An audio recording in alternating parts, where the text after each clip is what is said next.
Hello guys, mayam ngasina akhoi chebem khoi adaidi akhoi che adai khoi ba mase ke ka Chakkouba numit ne boko Chakkouba numit di Chakkouba dre khoi ba je thabak chang gi dore boko akhoi ba se kaino gi October date 22 da chang ga ni boko adu gi khoi ba nang khoi ba chang banang na ba Chakkouba ne boko khoi ba se lai re hi taro Hi. Babu ka jido hui tri mun kang khoi ba babu kang ala khoi ba se adai di khoi na hoi ba ni se duty dai gi break akhoi gi break pi ba do adu da lai ne boko lai manaเลยดีๆเบรกเราไหลเนี่ยใจชิงดีคุยชิน้ำตัวยาวเจ๊ใจชิงรวยนะรวยเลยนะเมียบอกว่าใจชิงจ้าบ่ไหลเนี่ยเบรกมาตั้งด้าโอ้ชินะเมมโมรี่เนี่ยชินะค่อยไปกี่มาเจ๊ค่อยไปมาเจ๊เอามาตัวยาวเจอร์มาเจ๊ไก่อิมพาลนิงวะแซ่อิมพาลนิงวะไก่อิมพาลนิงวะเนี่ยที่อิมพาลนิงวะตรออิมพาลนิงวะเนี่ยอิมพาลนิปีอ่างสมัยยังก็อีปีอะดูกะเซเบียมซูเซเบียมก็จะแก่ถ้าอะไรเจ๊มากับพี่เจ๊ไก่เดี๋ยวให้หน่อยเซเบียมแล้วอ่างกับพี่เอาไปอ่างเทียมไปเจ๊ตัว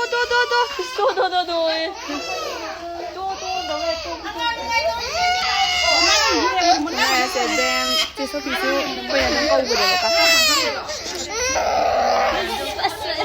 分别搞得来的，搞那样我也到哎。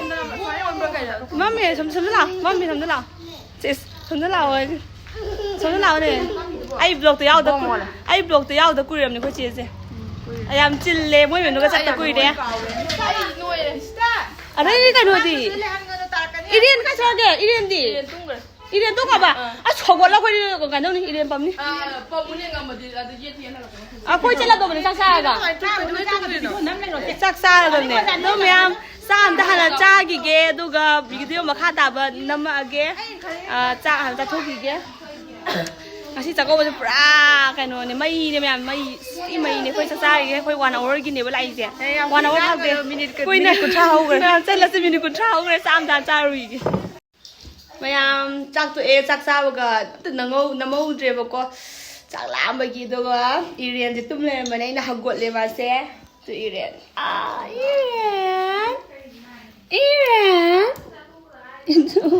มาตุ้มกดตัวไงอีเรียนให้ตัวอีเรียนโอ้อีเรียนยังงั้นกับแบบตั้งเที่ยงยี่มาตุ้มนี่ยี่มาแล้วตัวอีเรียนIrian sih nak kedai nam thai rosi Irian sih kedai no Irian sih kedai no Ibi tam na ba lai tam na ba tu itu le khao se Irian se ba jar se par se asa smai lai thabi pam gre si pam je ma ani si pam mi yam pam ma ne sa si a le biak cha lo za bane oh si pam je oh si pam oh tu pam de ba wow se ba jar se kam mana phase Irian bye bye tao đôi tao rồi bye tao rồi à mà cái nồi kia chế số bị cái nồi kia đun nó chỉ chế đun cầu rồi bạn à chỉ chế đun đâm mà pi rồi chỉ chế đun đã anh tu với ngào rồi anh gì anh tu với ngào năng lấy đi y rồi co lấy đi y rồi lấy pha mà sẵn lo co Irian đang quay ra bên kia gula đây đây có máy mà sao lại đuổi đấy squat gì nó sắc gì vậy Irian qua mà nằm được tất cả bạn này ông thằng nào bây giờ nó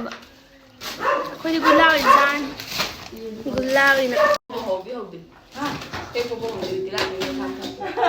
nó này đứng sau một cái hai cái phùm lại xem ba lại xem bây giờ đặt cái video sẽ lagi mà sao bây giờ cái nó sao biết nèคนที่บุรีกิตังยาเจกิตังใจเลยบอกว่าอีคนที่ลูกก็จะต้องไปแกดูกุลาจาลแล้วก็ดูคนเอาไว้บ้านนี้ทับบอกว่าเราดมจัดเลย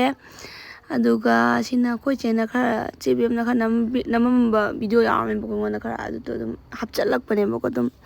myam share tawge memory hona ba na ko dum aheng wai khoi mumunu yenga sum nungai jana ba na ko khoi na yenga sa ado somda iren kan na phone da yam kana thawai yaw matang du ne ko ma tawjari se aduga somdana koi bonem na dakina tawai matang or male video je kano dum leram bai tare sumai edit tawbu kanda ai dum memory na dum hapchan bane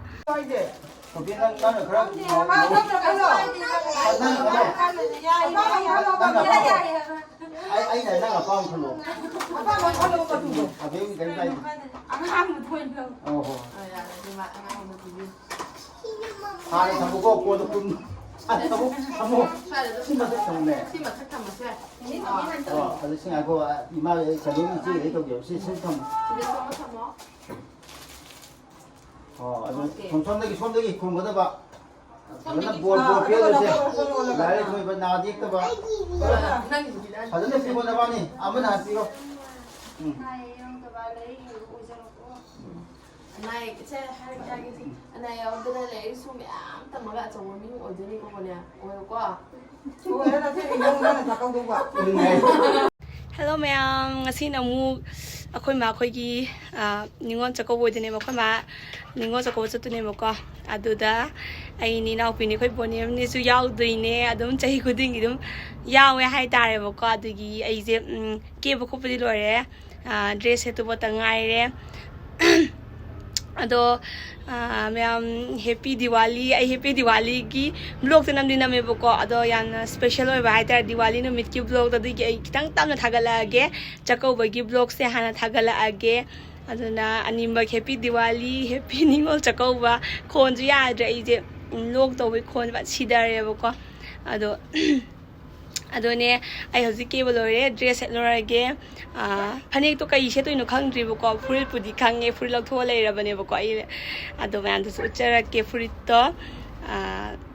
adu kan lo shela kana mo yengminar ase furit na si lai re si furit se lani khangde paksa na am kit oi la rakpane boko si selani phanek to khangdri me phanek tam ta khallu gi ke duga dress lo kana mo chara ge la samalore chat kore ayor kan ulage thing do khre pung ayor ko ayor kan ulage ma'am yore thieng la với jangan ti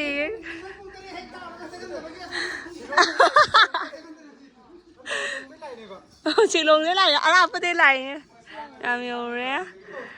thật jangan là rồi thieng la của kia chai ching zu loi loiraga thiraga lerame bo khoi lakpa ngai lerame ne ba khoi je yang na kai thing bi ne bo ko me thang na ri story je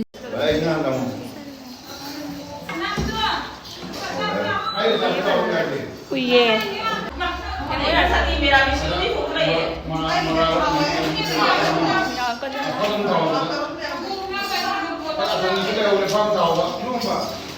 ai kya 보내 나오세.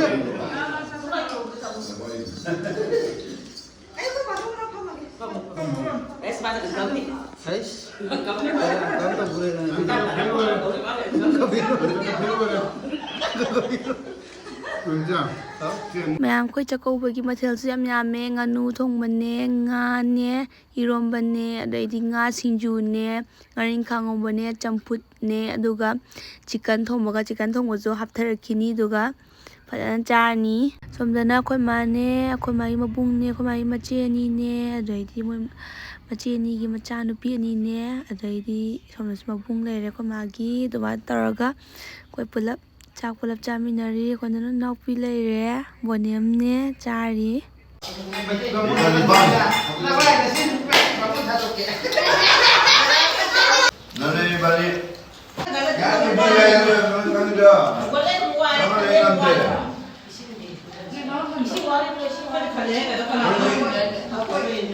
Nào có cái nào có mà con nào mà slay đi bộ cái gì mà cha này bộ con mana mana ya gì mana được cái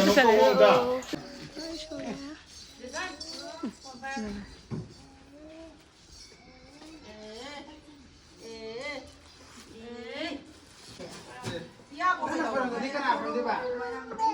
Con hai mình một giặt à? Tôi báo cũng là mình rồi. Kasmin,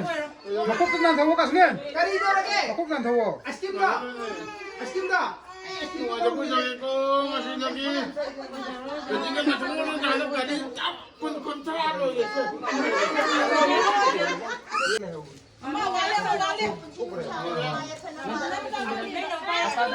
Askim ini pak.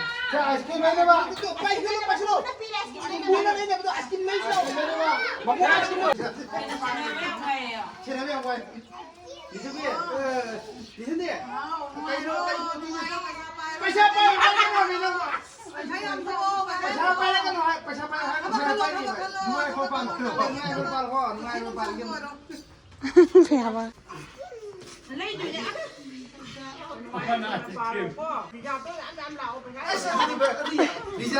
Di sana video.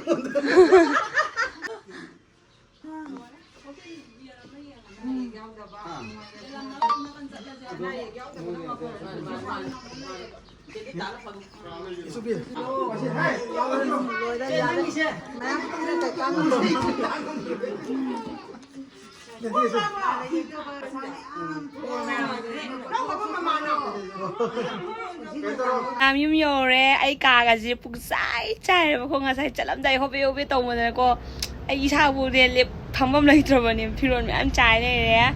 ado khangde yam nungai ni ko Chakkouba khoi mai matung inner bagi nagi phangdaba mayam do unar edana lei khoche khoisu nai nau pising unar e do ko khoi ma gi matung ilubagi ai do mayam pange suja mayam pange adu gan tore ai hoji pothar ni ngai di pothar da basu kuire boko adum yam nu khang ai thabak sidi nai di festival matam nam chili dana aduni mayam aduna ngakhtang tumthoni duga khangde phiron subusu yai phiron su dabu jam kuire boko suti phangdana aduni mayam ngasigi Ningol Chakkouba gi ani mok le punchale khoi che khoi su khoi che sida kaubasu adai khoi na chatpasu le punchal labane sum tongdana hanak chahi gi Ningol Chakkouba sum tongna lotion gre ada Diwali gi video Diwali gi video didi masi matang matung loin tha Diwali video do kitang tapna thagal age yaroi da Diwali video do ꯃꯌꯥꯝꯁꯦ ꯃꯊꯣꯡ ꯃꯔꯝ ꯈꯪꯉꯔꯣꯏꯕꯀꯣ ꯑꯩꯁꯦ ꯚꯤꯗꯤꯑꯣꯗꯤ ꯃꯌꯥꯝ ꯅꯝꯁꯜ ꯊꯝꯃꯒ edit ꯇꯧꯕ ꯁꯪꯗꯕꯒꯤ ꯑꯃ ꯇꯧꯕꯗꯣ ꯇꯧꯔꯦꯕꯀꯣ ꯑꯗꯩ ꯍꯣꯔꯔ ꯚꯤꯗꯤꯑꯣꯁꯨ ꯅꯝꯕꯅꯦꯕ ꯑꯗꯨꯁꯨ ꯀꯩꯝ ꯇꯧꯗ꯭ꯔꯤ ꯏꯗꯤꯠꯄꯨ ꯇꯧꯗ꯭ꯔꯤꯕꯀꯣ ꯑꯗꯨꯅꯤ ꯃꯌꯥꯝ ꯉꯁꯤꯒꯤ ꯕ꯭ꯂꯣꯒꯁꯦ ꯃꯌꯥꯝ ꯂꯣꯏꯁꯤꯟꯖꯔꯒꯦ ꯃꯌꯥꯝꯁꯨ ꯅꯨꯡꯉꯥꯏꯕꯗ ꯑꯣꯏꯌꯣ ꯑꯗꯩ ꯗꯁꯥ ꯂꯪꯕ ꯃꯌꯥꯝꯗꯒꯤ ꯉꯥꯛꯊꯣꯛꯄ ꯑꯗꯨꯗꯩꯗꯤ ꯑꯅꯥ ꯑꯌꯦꯛ ꯌꯥꯎꯗꯕ ꯉꯥꯛꯇ ꯑꯣꯏꯃꯤꯟꯅꯔꯁꯤ ꯄꯨꯜꯂꯞ ꯁꯤ ꯍꯥꯏꯔꯒ ꯉꯁꯤꯒꯤ ꯕ꯭ꯂꯣꯒ ꯁꯦ ꯂꯣꯏꯁꯤꯟꯖꯔꯒꯦ ꯃꯌꯥꯝ ꯕꯥꯏ ꯕꯥꯏ